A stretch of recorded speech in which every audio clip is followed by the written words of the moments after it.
Alexandra Eala is currently playing in South America for the first time, impressing on the other side of the world in a terrific breakout season. As well as receiving a lot of praise for her tennis, she gave some out for the fantastic support she has obtained in Brazil.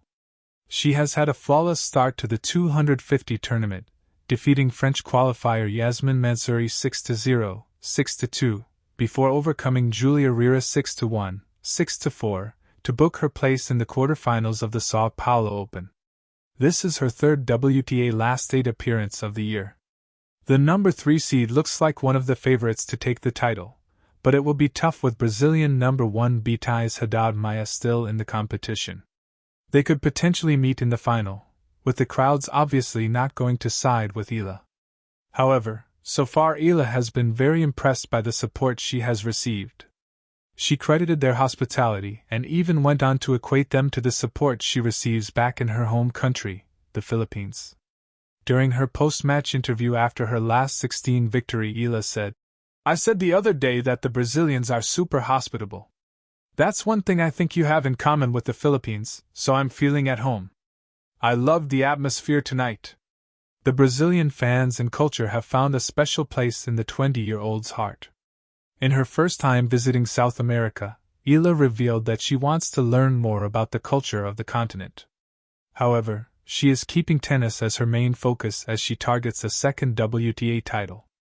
"Yeah, as you said, Brazil, this is my first time, so I'm excited to see the place," she said, speaking to Brazilian media. "I've heard a lot of good things about it, and it's my first time in South America in general. Aside from the title, I'd love to learn more about the culture, and of course, tennis-wise, I think my goal is to keep the level that I have in every match. You learn something new." Eala striving for second WTA title. Despite her tender age, Eala recently got a huge monkey off her back by clinching her first WTA title in the 125 event in Guadalajara, Mexico. She defeated Ariane Hartono, Varvara Lepchenko, Nicole Fossa Huergo, Kayla Day, and Punna Yurve in the final to win the event.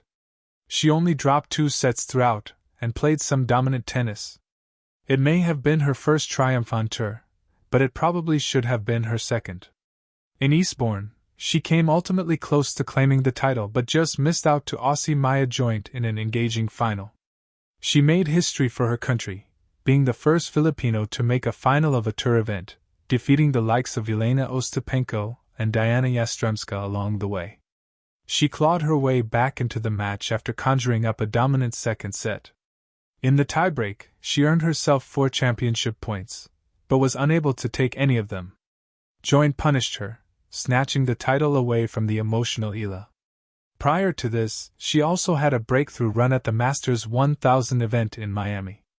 Entering the event as a wildcard, she shocked Grand Slam champions Madison Keys and Iga Swiatek before being denied by Jessica Pegula. Now with her first title, the sky is the limit for her. With huge numbers of supporters from her home country, she is waving the Philippines flag on the world stage. She clashes against Indonesian Janice Jen in the quarterfinals, with eyes on a second title in as many weeks.